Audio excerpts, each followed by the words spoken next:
Su cosa si punta con la finanziaria 2015?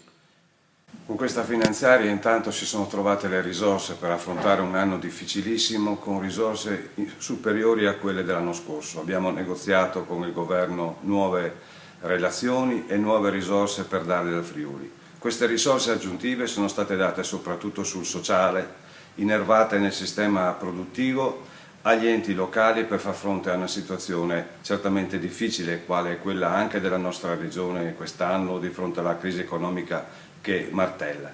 E quindi 10 milioni per sostenere il reddito, nelle prossime settimane cominceremo a ragionare su quale provvedimento, grande attenzione al welfare, grande attenzione all'economia e al territorio e agli enti locali. Credo che sia una finanziaria con un forte cuore sociale, quella che andiamo ad approvare